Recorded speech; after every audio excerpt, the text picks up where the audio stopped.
Okay, so can everybody hear me? Because we don't have the mic, so I'm going to have to project a little bit.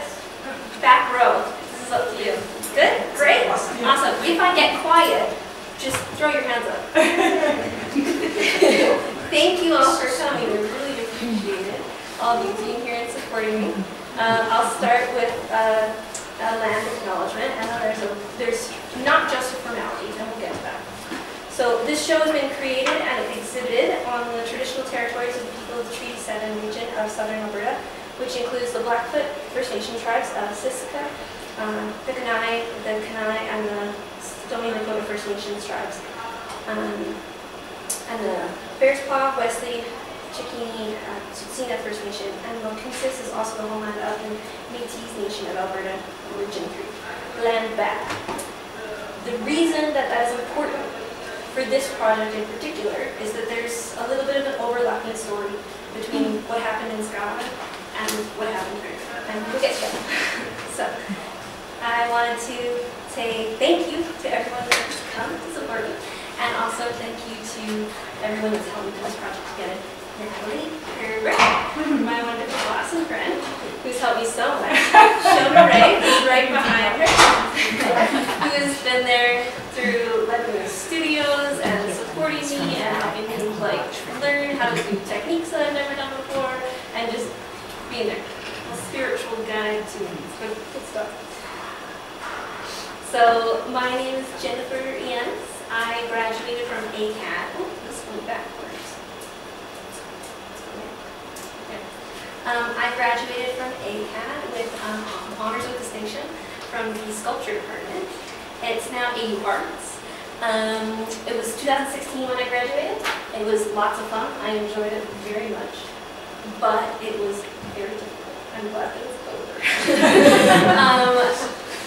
I had a couple of years down where I was just working, and then I went back into the swing of it, and I'm really grateful that I've been able to show my work at the Craft Council downstairs in Edmonton. That's been really exciting. And then I felt that I needed to jump in and do a big project, and I've been wanting to go to Scotland for a while, so I applied, and I got funding, which is awesome. So Calgary Arts Development funded this project, which I'm very grateful for. I don't think anyone from that has shown up today, but that's okay. I invited them. I focus on storytelling, feminism, history, the medieval age, a little bit of religion, spirituality, and I also do multimedia work. I'm sure if you've seen the exhibition downstairs, you'll see there's everything from fabric to metal work, and I also do some performance art as well. So when I was in Scotland, I did some performance pieces just to create a juices flowing. I didn't show many of them. There's one on the website that I put up, but they were more just kind of for me, and they led to other things. So feel free to watch the one that's up on the website. It's under the Devil's Pulpit, the Devil's Sermon page. There's a piece there. So let's get started. So the project, I spent 34 days in Scotland. It was a lot. I saw castles and cathedrals, standing stones, mysterious carvings, locks, mountains, ancient trees, and artifacts from across history. 5 months of making followed that when I got back in September, and here we are. A lot of the pictures from that project are on the website if you'd like to look at them. If anyone's interested in specific things that I saw, feel free to ask if you want to sit down and we can go through all the images, and I can show you all of the really cool things that I saw in museums and stuff. But there's a chunk of them on the website that you're welcome to go look at. They're pretty exciting and very fun to do. Some of the highlights of the trip were the burnt oak, which is the last standing oak tree from the burning forest, which is featured in the play Macbeth. It was a medieval forest, and that last oak has this big whole hollow in the bottom, which I very easily sat inside. It was big enough. That gives you an idea of how big the tree is. So I crawled all in there and sat down, and I did a little performance piece in there. I was going to do an improvised poem or a song, but I reached out and touched the inside of the tree, and I felt this rush of energy that just right through my arm, and it was very powerful, and it almost felt like the tree was giving me energy and then saying, hello, thank you for visiting. And I thought, oh, thank you, it was a lovely moment.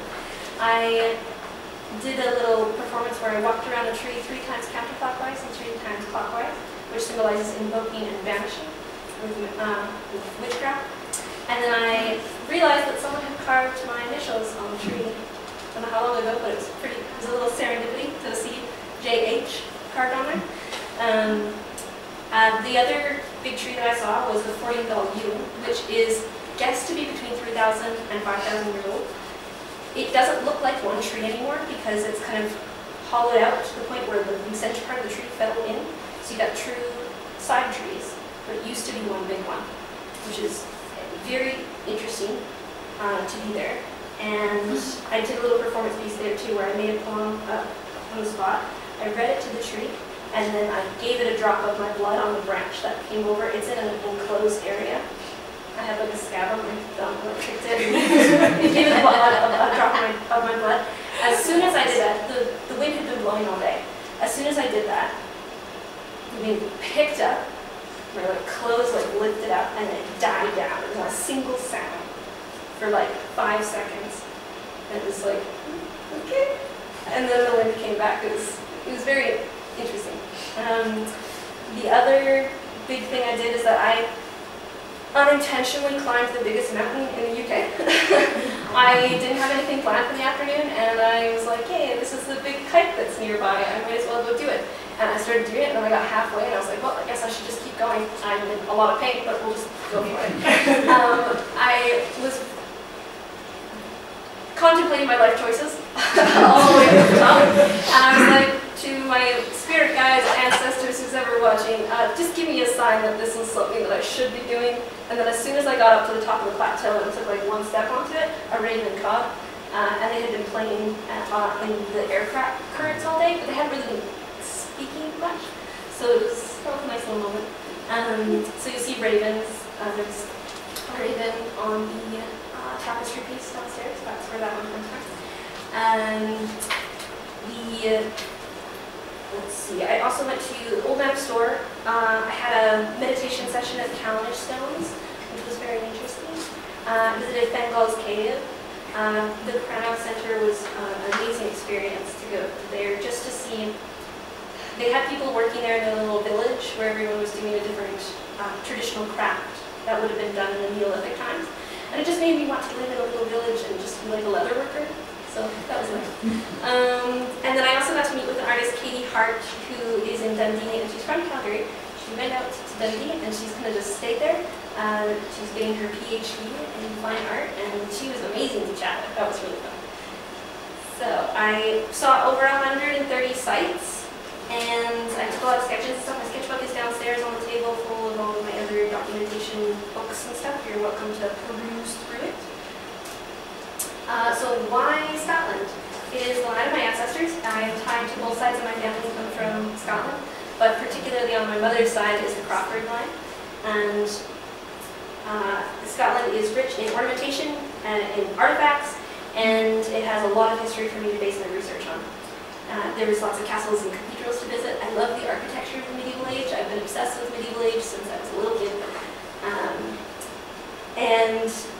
The people of Scotland have a very rich history of determination and resilience.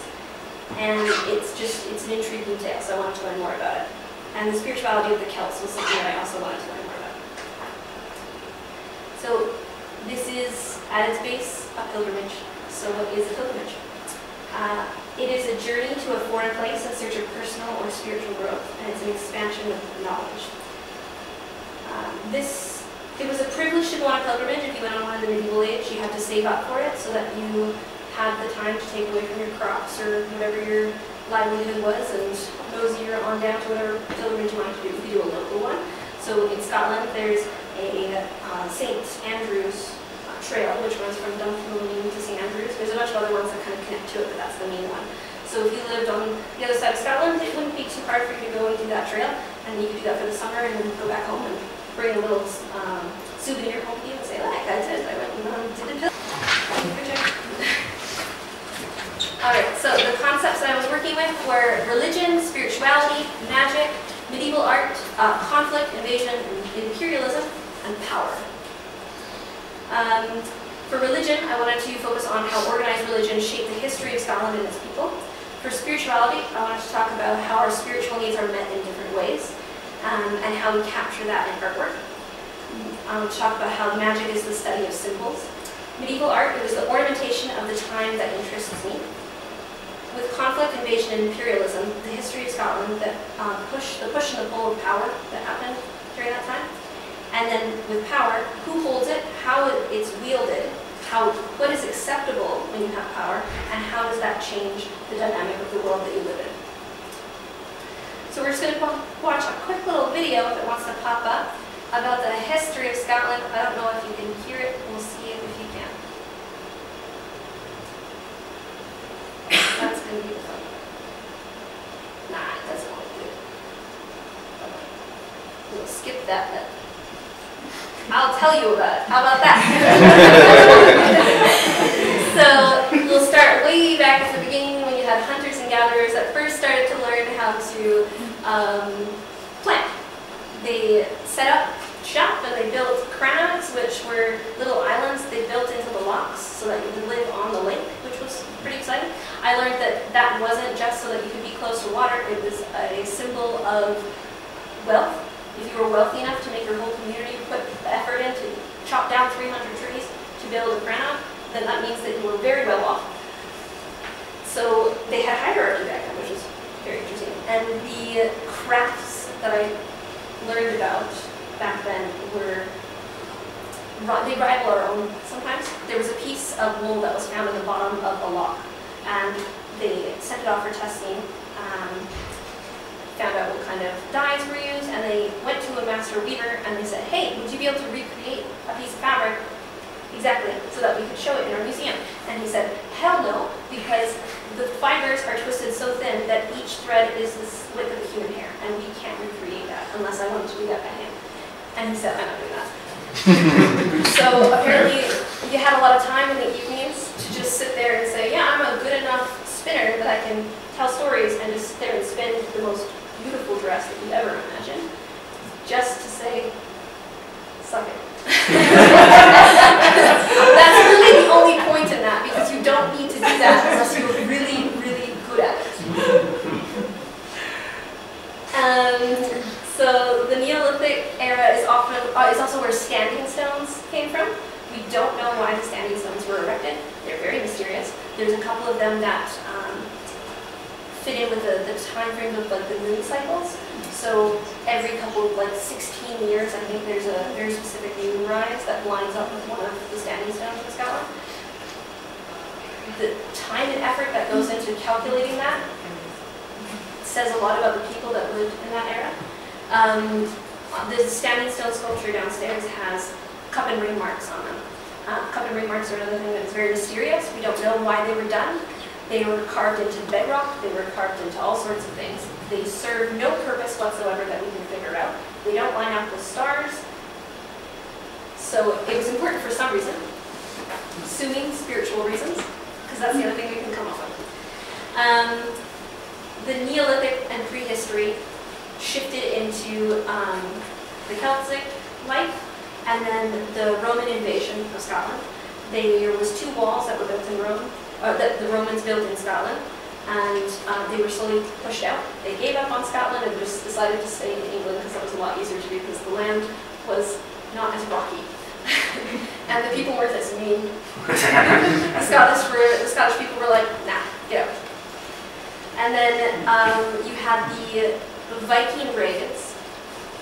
The Romans, I gotta mention that the Romans brought in their own pantheon of gods first, and then Christianity came in and they brought that into Scotland. And then Christianity settled in across the lowlands and then moved out towards the highlands. And then the Viking raids came in. You have the Norse that sailed over and said, there's some really nice monasteries here with lots of gold and silver and riches, and I didn't like that. So you had the Viking raids that happened for a while. Something interesting that I learned about those is that it was the elite members of the Norse society that were doing the raidings because they didn't need to farm, and they said it's an easy way to get some cash. Let's go steal from the neighbors. And then, as that happened over and over again, you had people that stayed behind, married, and then you had an intermingling in trade starting to happen. There was less raids, and there was more trade that was going on. That also happened with the Romans. The Romans came in, they sacked places, but then some of them stayed behind, they fell in love, they got married, they traded, and then people thought, hey, we can get along, this is fine. So you got a lot of intermingling of ideas and people. There was a lot of forced religious change as well. When the Celtic pagan religion was at its high, you had Christianity that came in. Some of it was forced, some of it was gracefully accepted. And it's a mixed bag of should it have happened or not. We'll put it that way. It's a little similar to what happened over here, as you had religious Christians that came over and said, your way's not very good. We got another way. How about this? Again, lots of intermingling. It was a little bit violent in some cases, and other times you had people that got married and fell in love and traded, and it was a grand old time in other areas. So it's, bittersweet in some cases. There was a lot of shifts in languages. Gaelic was not the original language of Scotland. It became that after many, many centuries of lots of other languages coming and going. Because you had the Norse, you had Rome, you had the original languages that were there, and then Gaelic just became the major powerful language, So as the Catholic Church became more powerful and paganism became less and less of a thing, Catholicism was just what it was. You were born into it. Most of the average people couldn't read, so you went to church on Sundays, and the priest stood at the front and read to you in Latin. You didn't necessarily speak Latin, but he was saying really nice things, and then the whole building was full of gold and light and lots of color, and if that's what heaven looks like, then by golly, it sounds great, let's do it. And then after the Reformation happened, as was after the medieval age, you had Martin Luther King, who said, you're a little corrupt, Catholic Church, let's take a step back and fix some stuff, and they said, get out. And so he said, okay, I'll start my own church. And that's where you got the Protestants. So Scotland switched from being mostly Catholic to mostly Protestant. And during that time, you had a whole bunch of people that were very irate about how the Catholic Church was handling things, and stormed cathedrals, burnt them down in some cases, destroyed things in other cases, stripped the gold off the walls, and that's why you have all of those ruins of cathedrals that are gray. They weren't gray. They were white and colorful. They were painted beautifully on the inside. You had stained glass windows, and the walls were, or the floors were covered in colorful tiles. So when you walked in those buildings, they were grand. They were beautiful, and they were a statement piece. They were very expensive. So let's move on to magic. Using symbols and metaphors to create power and meaning. I started writing just a little blurb that might become an essay, so I'm just going to read that to you. To be human is to find meaning in symbols, and to form those symbols into objects and imagery is to make art. The next stage in this human experience is magic. Alchemy is the basic definition. At its basic definition is the ability to change one thing into another, be it lead into gold or a symbol into a story. Magic needs to explain. Magic is at its basic definition is to enact change in the world through means that is not of the world. Symbols and meaning exist in our minds alone. They operate on a mental realm. When we take the things from the physical realm, when we take these things into the physical realm, we call it art. And when we take them into the spiritual realm, we call it religion or magic. I would argue that most religion today focuses on the mental realm, and precious little is taught of the spiritual. Symbols that I've been working with in my work include the yew tree, which is were planted in graveyards. There's symbols of immortality, but also doom and death. The oak tree symbolizes longevity, strength, stability, endurance, fertility, power, and justice. The ivy plant is everlasting life, devotion, fidelity, and loyalty. The thistles is nobility, bravery, strength, and luck. The unicorn is healing, happiness, purity, innocence, and in the unicorn tapestries, which were made were found in Stirling Castle, the unicorn is a symbol of Christ. The rose is a symbol of love, beauty, and courage. The scallop shell, of pilgrimage, courage, strength, and hope. The rabbit, luck, creativity, and new beginnings. The raven is prophecy and insight, and also death and rebirth. Mountains are consistency or constancy, permanence, motionlessness, and the height of understanding. Seals are playfulness, transformation, and selkies. The ocean is formlessness, unfathomable chaos, but also stability, cycles, and the tides. Stones are obstacles, but they're also foundations, and they're a challenge, and they're strength. Bones are mortality, death, permanence, but also show a lingering of life. The moon shows the cycle, nature, the seasons, and higher knowledge. So we'll check what time we're at. We're good. So I'm going to take you through each piece and tell you a little bit about it. So first is the suit of armor. This is called Guardian. It's silk screened in an ivy pattern that I designed. And I got to print in Natalie Gerber's studio. It is, armor is used for war, or it is used for showing that you have the power to host war. Kings would wear it, but very rarely would kings actually go to battle. But you would wear the armor to show, I'm in charge, don't mess with me. Armor is a protection, but it is also a violent symbol.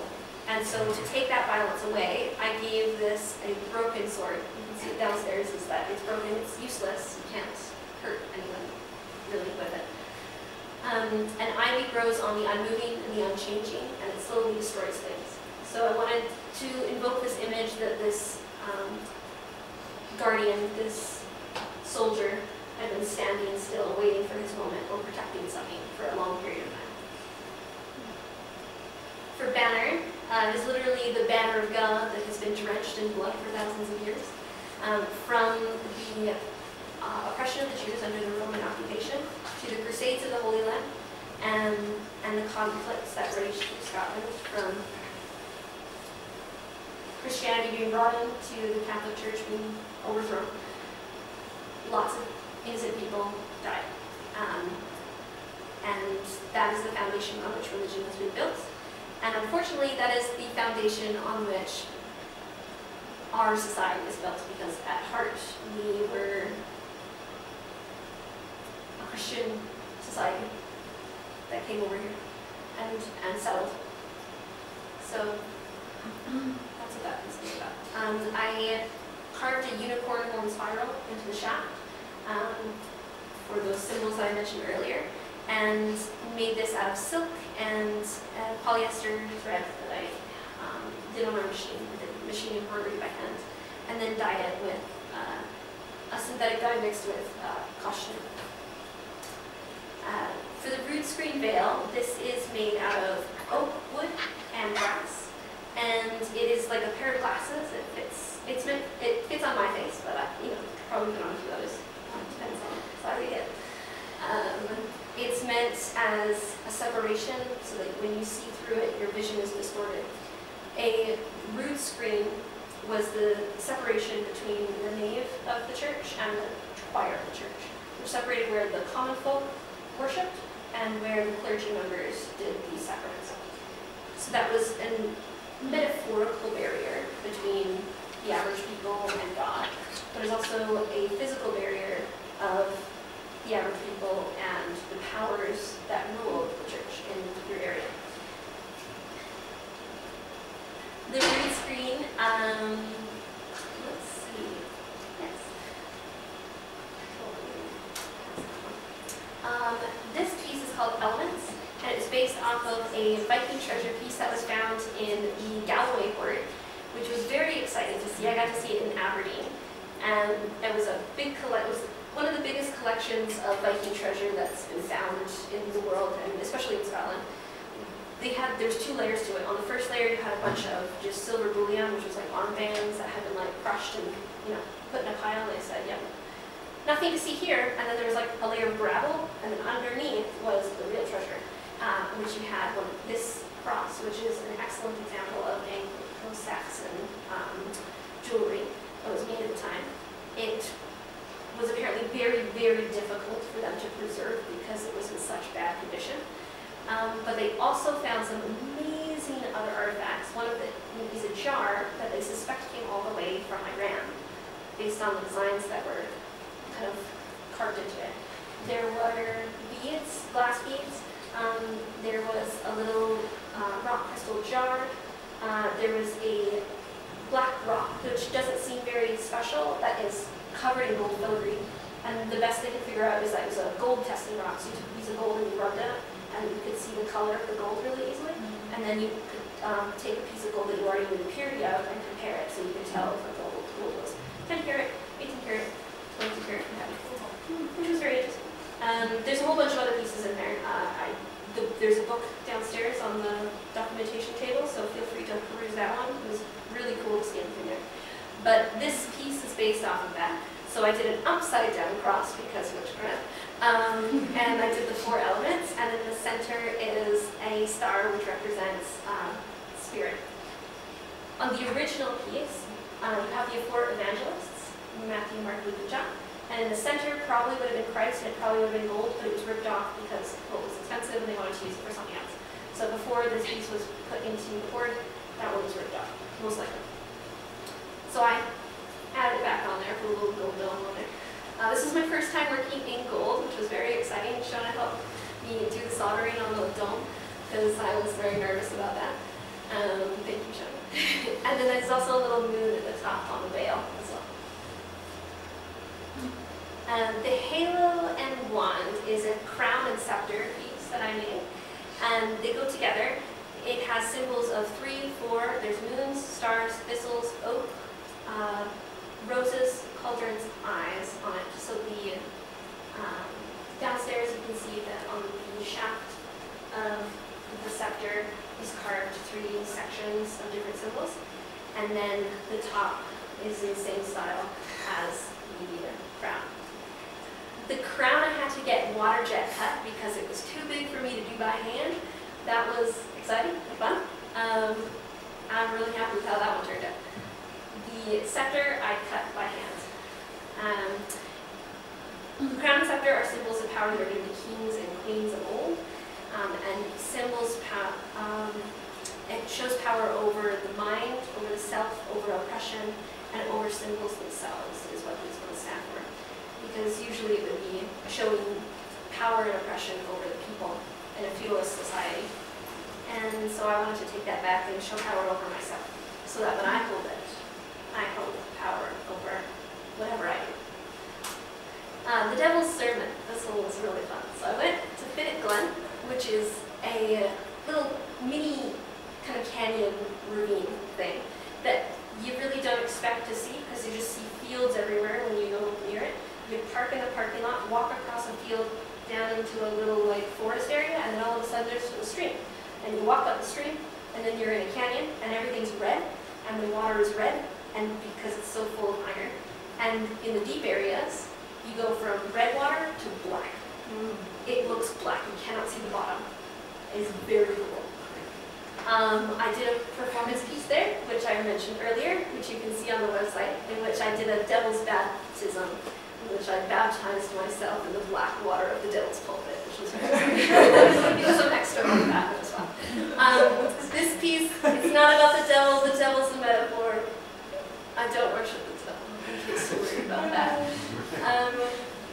So while I was there, I stood on the devil's pulpit, which is a big rock formation that looks like electric. Stood on that, and I did a little improvised poem. It was quite short, but it gave me the bouncing off point to write this piece, which I wrote over the next couple of weeks while I was doing a thing over in Scotland. And I illuminated it with 22 karat gold leaf. And it has the maiden, mother, and crone on it, as well as a little sigil that I carved on the back to represent meditation, or my experience of meditation. And it's downstairs in Shona's studio. So you can, it's all the smaller things like the crown and the root screen veil and Shona's studio are in Shona's studio. So head over there downstairs so you can see all those ones. The Selkie reliquary is also down there. Who was the Lewis Chessman? The Lewis Chessmen, thank you. The Lewis Chessmen were quite a large set of chess pieces that were found on the Isle of Lewis. Kind of by accident, they were split up amongst a lot of different buyers, and they were brought back together. So the National Museum Board of Scotland owns them, and they separate them out and move them around so that people can see them at different museums. Thank you. They're excellent examples of Norse ivory carving. They were brought over by Vikings and left there. Someone left them. Don't know why. They buried them. They left them. They probably thought they were coming back for them. They never did. What is that piece carved on? The walrus ivory. Walrus tusk. It's snappy. I bought a walrus tusk because the nice thing about Canada is that you're allowed to do that. In a lot of other countries, you are not allowed to do that, so I'm taking advantage of it. So I'm going to be doing some other ivory pieces as well. Keep an eye out for those. The Selkie Reliquary. I went to Dunnottar Castle, which is beautiful, gorgeous.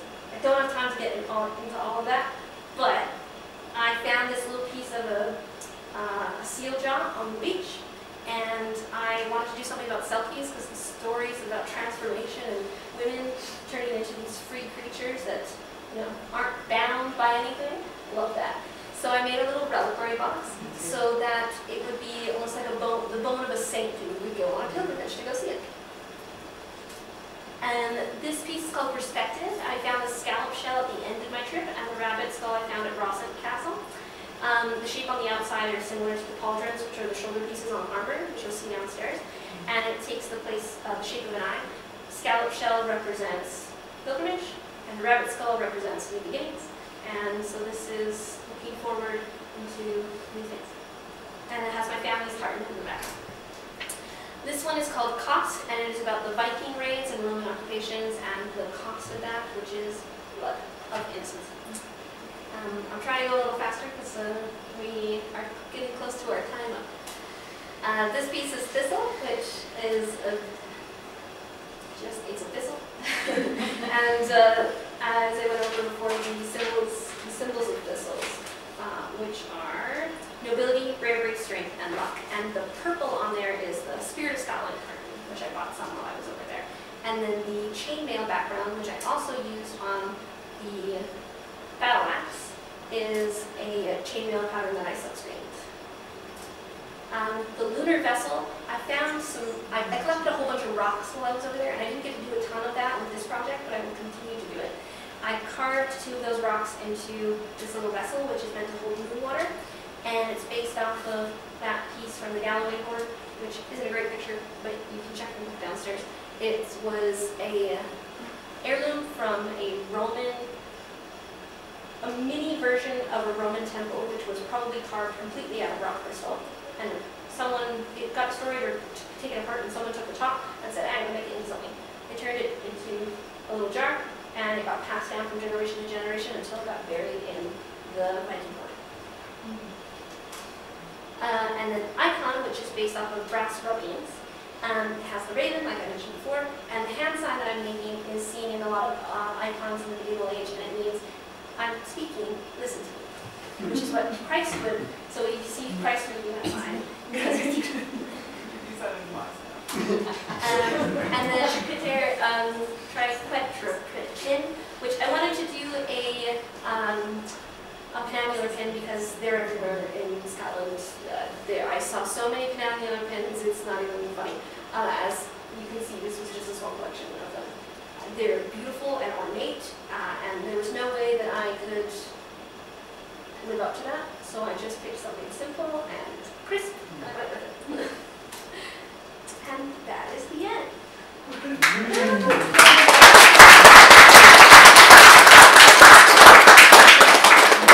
Something pin. Oh, triquetropin. It means 3 points. It's one of the symbols of 3 that I mentioned earlier. You can see it just up here. Yes. And that's the Trinity symbol. And what is it used for? How does it work? The pin? Yes. You put it on your scarf, and it holds your target on the scarf, and it just kind of like sits there. The little bar spins sideways. You have a circle on the bar and goes sideways, and the fabric goes over top of the bar and back through. Yeah. So question question and answer time for a little bit. For the pen, why does the bar go in front of the ornate side? When you want it, like, When you're putting it on, yeah. you've got the circle part and the bar goes across. That's just how it works for it to stay steady. Because if you tried to go up and down, it wouldn't stay. No, like it can move, but like, wouldn't you want the pin to go in behind the circle? Nope. I'll show you You'll guys. have to Okay. demo it I'll downstairs. demo. Yeah. Yeah. Sounds good. Thank you, Melvin. Good thought. Any other questions? Are you planning on going back? Not for a while. It was very exhausting. I had many of an autistic meltdown over there. I wish I had someone with me, but I was all by my lonesome. It was great. I had a lot of fun, but it was so stressful.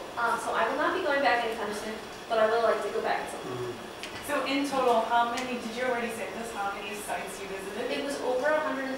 I went on my little map, and I think it was like 145-ish. There might have been a couple that I forgot to take off, because as I went, if I missed something, I deleted it. There was more than that when I originally planned, but I had to go. In 34 days? In 34 days. Well Yes. done. Thank you. Sorry. How did you decide on those particular sites or places? I looked up Was there sites that were of significance for the things that I was researching. I did a lot of computer just searching like places to see in Scotland. And then I went on websites and found out like every single castle there was. I looked at the history of the castle and I decided if it was worth spending my time. If it was out of my way and I couldn't go, then I couldn't go. Some of them were shut down. They decided to do all of the renovations on the castles this year, so a lot of them were shut down, which was unfortunate, so I couldn't see the inside of some of them. But a lot of it was just research online, trying to find the best places to go. Yeah. Yeah. What were the most sites you saw in one day? I'd have to go through and look. I don't remember, but there was quite a few in like the city areas. There was a lot of things to see, like museums and all that stuff. I had originally planned to be like sunrise to sunset, I'm doing this stuff. But then I realized that the Scottish people are very laid back and they open things at like 10 in the morning and they close them at 5. And that's it, that's what you get. And so I had a lot of downtime in meetings, which was nice, it was good for my mental health, so it was nice. But there was also a few things that I couldn't see because they weren't open by the time I got there, or I got there too early. So you talked about your experience at the tree and how that was like a spiritual experience. Yes. So with your research going into this this pilgrimage, did your experience at this tree actually change how you approached your work and your research during the trip? That's a very good question. Yes, it did. I had gone in expecting to have like a couple maybe spiritual experiences. The main one is that I wanted to meditate at a circle of standing stones. In my meditation before I went, my spirit guides told me to do like a ritual at one of them. So I was like super excited about that. I didn't expect what happened at the trees. And so when that happened, I was like, I need to reevaluate how I go about like my days, because I was going to do research and take pictures and take performances and it was very busy. But taking those times to have those moments was something that I didn't expect, so I had to make sure I had time for that. So if that answers your question. Okay. No, please, sorry. You go first. Oh, well, I have two questions. So one is I want to know what surprised you, because you did all this prep, but what surprised you? And then that can lead into my second question, which is I want you to pretend that you're Miss Frizzle on the Magic School Bus. And we all get to go to Scotland with you right now. Right now. Where would you take us? Okay. So those are two questions. Okay, first question, what I didn't expect.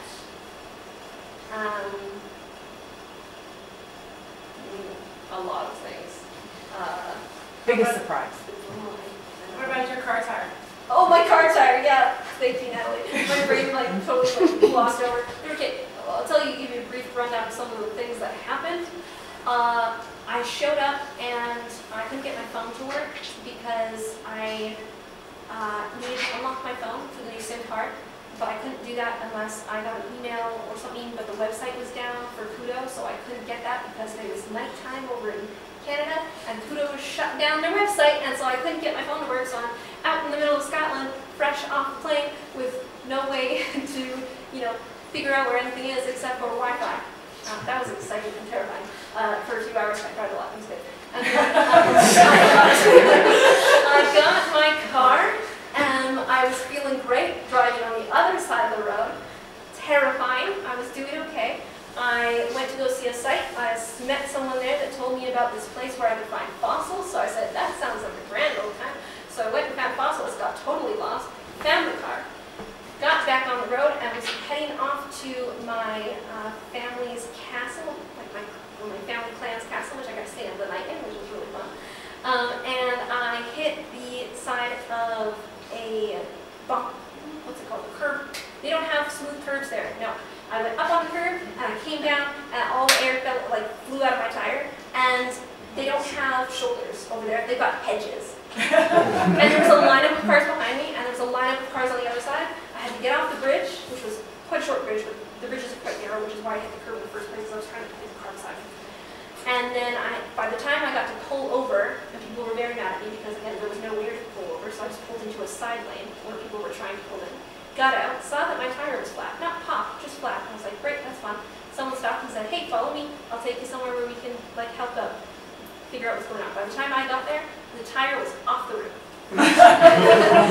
So I had to leave the car there because I couldn't get a hold of the people that said, we have a 24-hour helpline. It's not a 24-hour helpline. So this guy drove me to the castle I was staying at, which I was very grateful for, very sweet of him. My host's neighbors gave him a bottle of wine to say thank you. I was very grateful to them. They drove me back to where the car was in the morning, and then I met the tow truck there, went and got my tire changed. The only person that I could not understand my entire time there was the man that was changing my tire. It was just north of Glasgow, and he had such a thick accent that I could not even, it took me about 2 seconds to figure out what he said. And I think I'm pretty good at accents. I had no problem understanding anybody else but that one guy. So, That sounds stressful. Sorry, just a second, I have to finish the question. If we're going on a Miss Bristol's field trip to Scotland, I would take you to go see the Fortingall Yew. I would take you to go see the Callanish stones and the Ring of Brodgar, because the Ring of Brodgar is a standing stone circle, but it's very, very big. There's like 30 stones, and they're all pretty far apart. So like 2 to 3 times the size of this room. Very exciting. I didn't get to go see Skara Brae, so we go do that. And there was another one that I was thinking of. It's on top of it. I can't remember. Sorry. I have to go downstairs and look through my postcards so I can show you. Someone else have a question? You have a question? Nope, I was just going to interject with a joke without being rude and interrupting. Okay, No moment has passed. Don't worry about my nonsense. Okay. So you talk about transformation and like pilgrimages Yeah. and about your spiritual journey. So now that you're back and you've had Yeah. some time to think about it, how do you see yourself as being transformed? Over the course of not just that month, but the 5 months afterwards, I feel like I've learned that I can do difficult things, which I haven't had to do for a long time, do by myself, because I don't always have people around me, although I didn't have anybody over there. So I learned how to deal with difficult situations, figure it out, panicked a little bit, but I got through it. So that was helpful just to know that there is strength there when I need it. There's a well of strength. Hopefully I don't have to use that often, but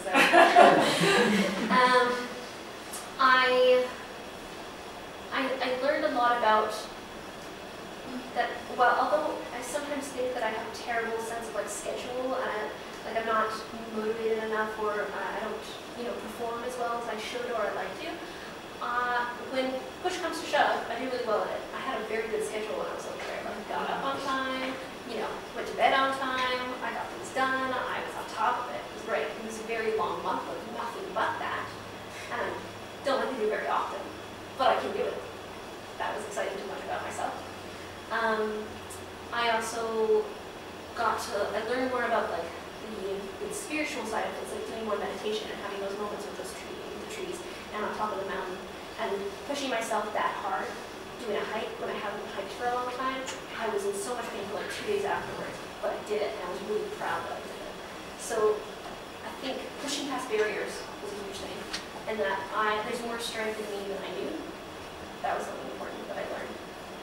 And then since then, I've been doing more work on just learning about meditation and like that spiritual experiences that I can have whenever I want. I don't have to go across the world to see a tree in order to have those spiritual experiences. So I can meditate and I can like speak with my spirit guides and have those moments when I need them.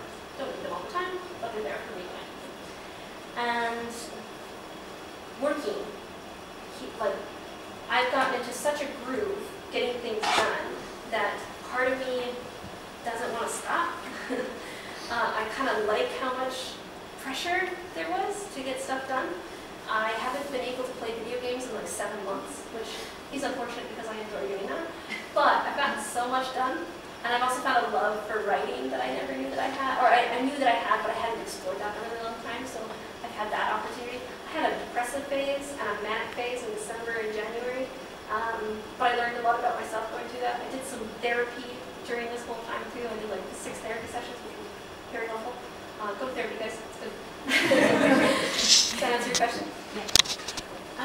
Were there any pieces that you felt like more like inspired by, or maybe not inspired, but like more invested in making?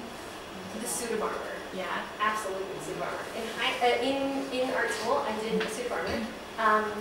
Looking back on it, comparing the techniques that I used, and like, it's a piece of shit.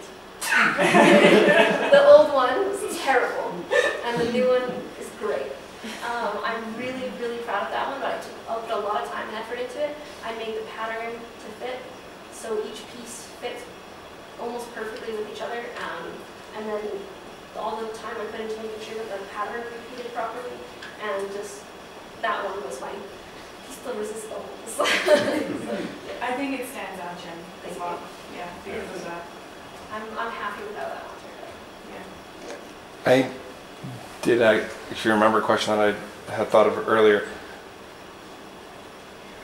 Not counting the places you weren't able to go, so only counting the things that you did do well over there, do you have any like regrets, like a place that you feel you wasted your time on, as it were? Yes, I do.